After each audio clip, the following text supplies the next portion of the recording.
오늘은 2022년 2월 23일입니다. 이스라엘 종교력으로 아달월 12월 달 22일, 2월 20일에서 2월 26일 사이에 성경 읽기를 통한 말씀 연구를 시작하기를 원합니다. 오늘은 8번째 파라샤 And he sent, 그리고 그가 보냈다. 야곱이 사자들을 보내는 것, 자기 형 에서를 만나는 장면이 여기 담겨져 있습니다. 창세기 32장 3절에서 36장 43절의 말씀을 가지고 함께 나누기를 원합니다.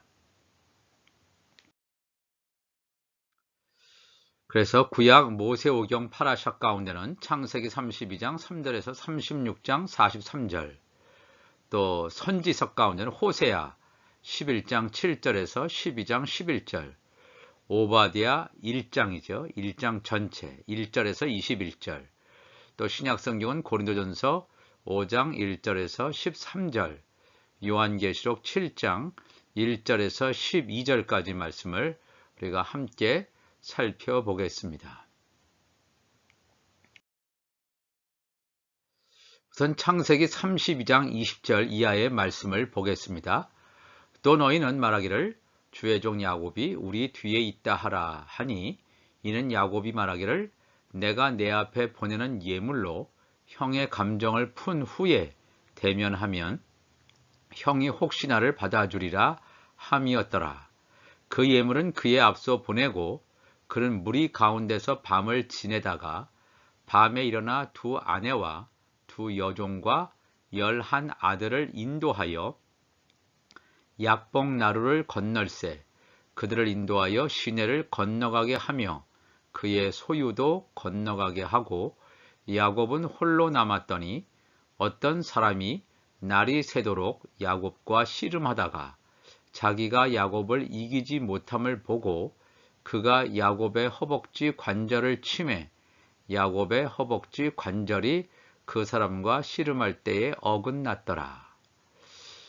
이 말씀은 야곱과 그의 아내들, 또 그 아들들이 에서를 만나려고 가나안 땅에 들어오게 되는데, 에서가 400명의 장정들을 이끌고 야곱을 만나려고 온다는 소식을 듣게 됩니다. 야곱은 20년 전에 에서를 속여서 장자권을 빼앗은 일, 장자의 축복을 빼앗은 일로 인해서 형 에서의 두려움을 사서 밧단 아람에 가서 생활하다가 하나님의 뜻이 계셔서 다시 가나안 땅에 돌아오는데 형을 만나는 것에 대한 두려움이 있었습니다. 물론 20년의 세월이 지났지만 에서가 군대와 같은 400명을 이끌고 자기를 죽이려고 오는 것이 아닌가 하는 극도의 두려움 가운데 사로잡히게 됩니다. 만일 이 상태로 에서를 만났다면 야곱과 그의 가족은 몰살당했을지도 모릅니다. 그런데 하나님께서는 야곱으로 하여금 에서를 만나기 전에 천사를 통해서 하나님과 씨름하는 시간을 가지게 하십니다. 야곱의 허벅지 관절이 어긋날 정도의 격렬한 생과 사를 넘나드는 투쟁을 통해서 야곱의 육신적인 소욕은 벗겨지는 과정을 거치게 됩니다.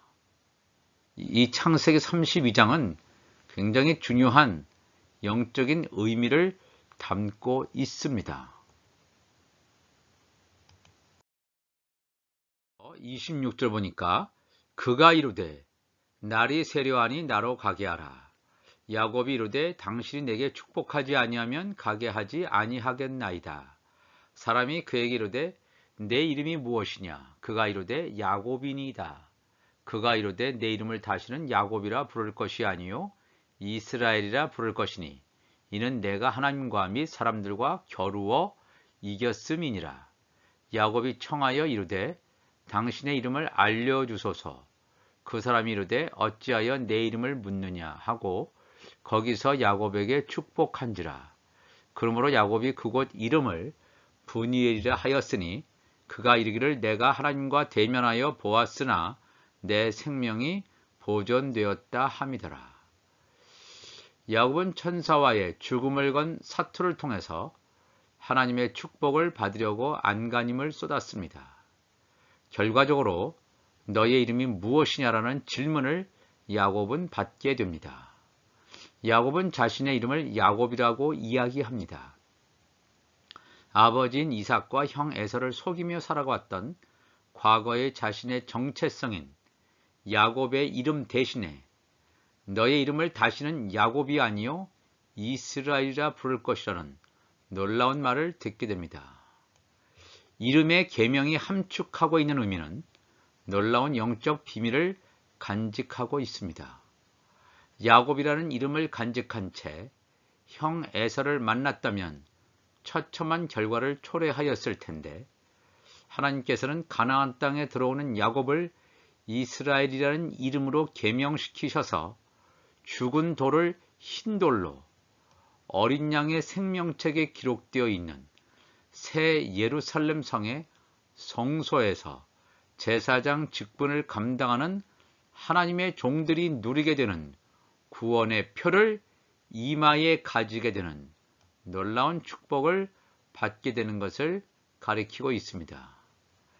야곱이 야복 강가에서 하나님과 사람들과 겨루어 이겼다는 표현은 하나님께서 야곱을 구원해 주시겠다는 표현입니다. 죄와 사망의 법에 매여 있는 율법 아래에 있는 야곱의 자손들이 메시아를 통한 죄의 용서를 통해서 구원의 반열에 들어가게 되는 놀라운 축복을 말하고 있습니다.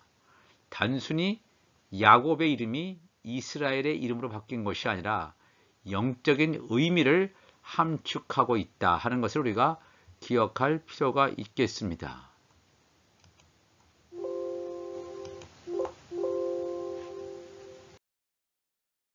그러면 이제 호세아서를 보면 호세아 12장 1절 보면 에브라임은 바람을 먹으며 동풍을 따라가서 종일토록 거짓과 포악을 더하여 아수르와 계약을 맺고 기름을 애굽에 보내도다.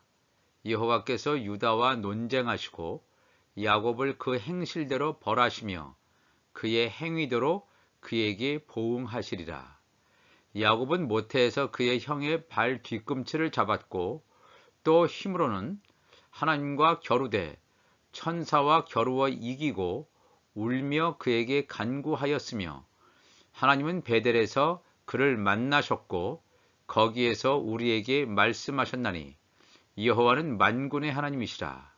여호와는 그를 기억하게 하는 이름이니라.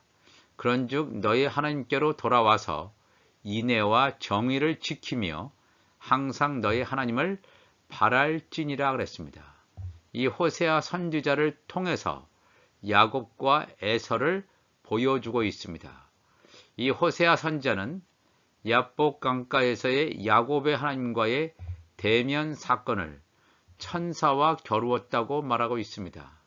즉 야곱이 야복 강가에서 만난 사건은 천사의 중보의 사건입니다. 천사가 하나님의 인을 하나님의 종들의 이마에 치는 요한계시록 7장의 사건을 떠올릴 수 있을 것입니다. 야곱으로는 가나안 땅을 넘을 수도 분노에 가득 찬 에서의 마음을 누구로 뜨릴 수도 없지만 환도뼈가 어긋나는 육적인 정욕을 태워버리는 고난을 감내함으로 야곱의 이름이 이스라엘로 개명되는 새 이름을 가진 자로서 구원의 반열에 들어가는 놀라운 사실을 증거하고 있습니다. 요한계시록 2장 17절에 버가모 교회에 하는 그러한 그 서신을 보면 편지를 보면 이기는 자에게는 내가 감추었던 만나를 주고 또 흰 돌을 줄 터인데 즉 죽은 돌이었다가 흰 돌로 세워지는 걸 말하죠. 요단강 강변에 누워있던 돌 12개의 돌이 여호수아에 의해서 가나안 땅에 세워지는 그래서 흰 돌로 되는 것을 말합니다. 흰 돌을 줄 터인데 그 돌 위에 새 이름을 기록한 것이 있나니 받는 자밖에는 그 이름을 알 사람이 없다 그랬습니다. 우리가 이 말씀을 통해서 죽은 돌이 흰 돌이 되는구나. 야곱이 이스라엘이 되는구나. 천사를 통해서 하나님의 인이 야곱의 남은 자들에게 천사의 인을 통해서 천사의 인을 침으로 말미암아 저들이 구원받는 놀라운 사건을 말씀하고 있습니다. 계속해서 호세아서 12장 7절 보면 그는 상인이라 손에 거짓 저울을 가지고 속이기를 좋아하는도다. 에브라임이 말하기를 나는 실로 부자라. 내가 재물을 얻었는데 내가 수고한 모든 것 중에서 죄라 할 만한 불의를 내게서 찾아낼 자 없으리라 하거니와 내가 애굽 땅에 있을 때부터 나는 내 하나님 여호와니라. 내가 너로 다시 장막에 거주하게 하기를 명절날에 하던 것 같게 하리라. 내가 여러 선지자에게 말하였고 이상을 많이 보였으며 선지자들을 통하여 비유를 베풀었노라. 길르앗은 불의한 것이냐? 과연 그러하다. 그들은 거짓되도다. 길갈에서는 무리가 숫송아지로 제사를 드리며 그 제단은 밭 이랑에 쌓인 돌무더기 같도다 그랬습니다. 여기 호세아서 12장 10절 보면 하나님께서 이 구약시대에는 선지자들을 통해서 말씀하셨습니다. 내가 여러 선지자에게 말하였고 이상을 많이 보였으며 선지자들을 통하여 비유를 베풀었다 그랬습니다. 히브리서 1장 1절 2절에도 옛적의 선지자들을 통하여 여러 부분과 여러 모양으로 우리 조상들에게 말씀하신 하나님이 이 모든 날 마지막에는 아들을 통하여 우리에게 말씀하셨으니 이 아들을 만유의 상속자로 세우시고 또 그로 말미암아 모든 세계를 지으셨다 그랬습니다. 이 신약시대 이후에는 아들을 통해서 또한 예수님께서 승천하신 다음에는 성령을 통해서 우리에게 말씀하신다는 것을 우리가 기억해야 됩니다. 마태복음 13장 34절에 예수께서 이 모든 것을 무리에게 비유로 말씀하시고 비유가 아니면 아무것도 말씀하지 아니하셨으니 이는 선지자를 통하여 말씀하신 바 내가 입을 열어 비유로 말하고 창세부터 감추인 것들을 드러내리라 함을 이루려 하심이라 그랬습니다. 선지자도 비유로 말하고 우리 예수 메시아께서도 비유로 창세부터 감추인 것들을 드러내시는데 우리가 이것을 깨닫기 위해서는 요한복음 14장 26절에 나오는 말씀대로 보혜사 곧 아버지께서 내 이름으로 예수의 이름으로 보내실 성령 그가 너희에게 모든 것을 가르치고 내가 너희에게 말한 모든 것을 생각나게 하리라. 성령께서 우리 안에 거하실 때 우리가 양자의 영, 그리스도의 영이 우리 가운데 부어질 때 이 창세기부터 요한계시록까지 이 말씀이 깨달아진다는 것입니다. 성령이 우리에게 임하지 않으면 우리는 하나님의 말씀을 읽기는 읽어도 깨닫지 못하고 그냥 의문에 쌓인 문서로 그냥 알지도 못하고 그냥 읽는 수준에 머물러 버리고 만다는 것입니다. 이것을 우리가 분명히 알아야 됩니다.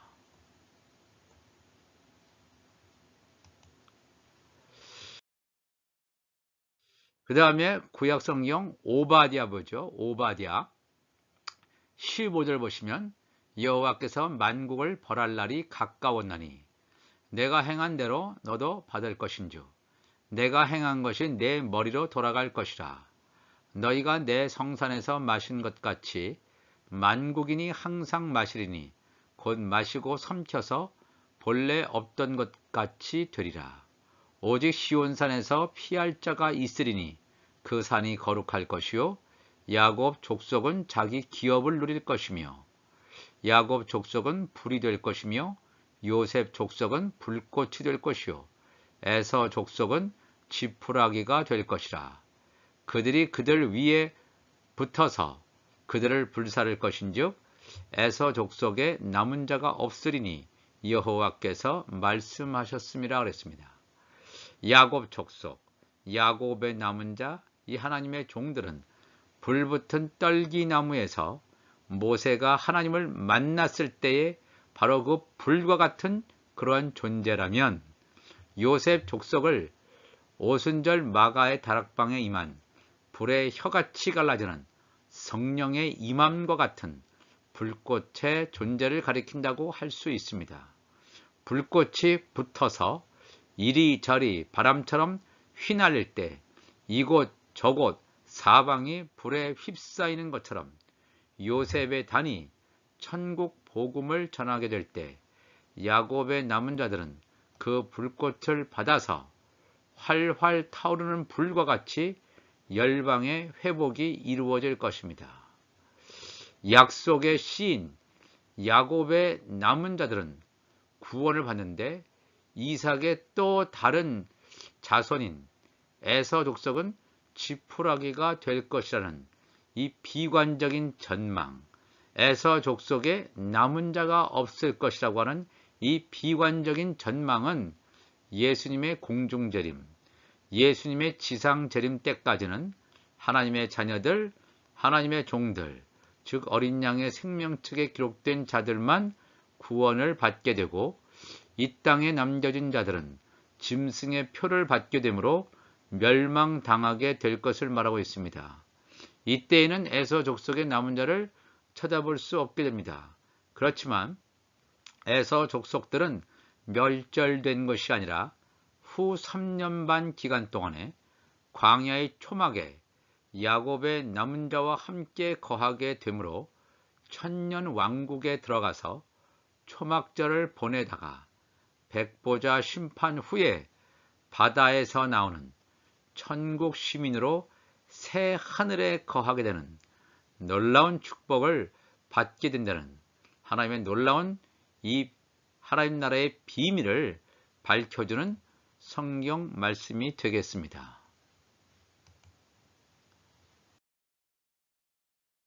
그럼 마지막으로 계속해서 오바댜 19절 그들이 네겝과 에서의 산과 평지와 블레셋을 얻을 것이요 또 그들이 에브라임의 들과 사마리아의 들을 얻을 것이며 베냐민은 길앗을 얻을 것이며 사로잡혔던 이스라엘의 많은 자손은 가나안 사람에게 속한 이 땅을 사르밧까지 얻을 것이며 예루살렘에서 사로잡혔던 자들 곧 스바랏에 있는 자들은 네겝의 성읍들을 얻을 것이니라. 구원받은 자들이 시온산에 올라와서 에서의 산을 심판하리니 나라가 여호와께 속하리라 그랬습니다. 여기 21절에 나오는 구원받은 자들로 번역된 우리가 함께 읽었던 개역 개정 성경의 번역은 70인역, 즉 구약 히브리어 성경을 헬라어로 번역한 70인역을 번역한 것으로 보여지는데 이것은 잘못 번역된 말입니다. 구원받은 자들, 누구에 의해서 구원받은 자들이라고 되어 있는데 이 개역 개정 이전에 개역 성경에는 그냥 구원자들이라고 되어 있습니다. 구원자들. 킹 제임스 버전에도 and saviors 구원자들이라고 분명히 번역되어 있습니다. 다른 많은 영어 성경에도 구원받은 자라고 하기보다는 구원자, 근데 구원자가 하나가 아니라 구원자들, saviors, 복수로 이렇게 표기되어 있다는 것에 우리가 주목해야 됩니다. 구원받은 구원자들이라고 할 때는 예수님을 포함해서 예수님과 예수님께 붙어있는 예수님의 지체들을 말하고 있습니다.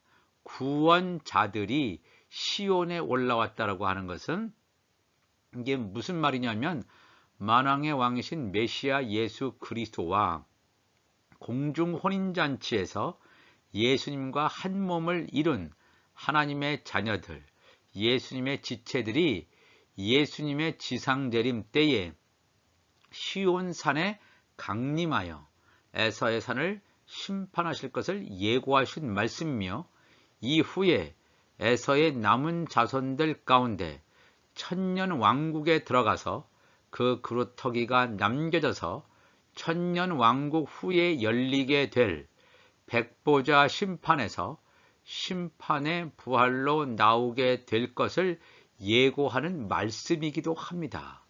이 성경 말씀이 하나하나가 굉장히 중요합니다. 오늘 우리가 이 창세기 32장 야곱과 에서의 만남의 사건을 통해서 만남의 사건이 이루어지기 전에 하나님께서는 먼저 야곱의 이름을 이스라엘로 바꾸시는, 이스라엘로 이름이 변경되기 위해서는 천사와 하나님과 겨뤄서 싸워서 이기는 그러한 격렬한 그런 투쟁의 과정이 필요함을 말하고 있습니다. 그것을 통해서 육적인 것이 태워지고 이스라엘로 바뀐 다음에 에서와 만나고 야곱의 남은 자로서 하나님의 놀라운 언약이 이루어진다는 사실을 우리가 기억하시고 이 마지막 때에 우리가 온전히 영의 생명 또는 혼의 생명으로 온전히 세워지는 이 시대가 되기를 바랍니다. 다 같이 기도하시겠습니다. 하나님 아버지 감사합니다. 오늘도 8번째 파라샤 야곱과 에서의 삶을 살펴보았습니다. 오늘도 이 말씀을 통해서 우리 자신이 하나님의 말씀으로 채워지게 하여 주시고 이 마지막 때를 준비하는 예수 그리스도의 온전한 지체들로 거룩한 성전으로 세워지게 하여 주시옵소서. 감사하며 예수님의 이름으로 기도하옵나이다. 아멘.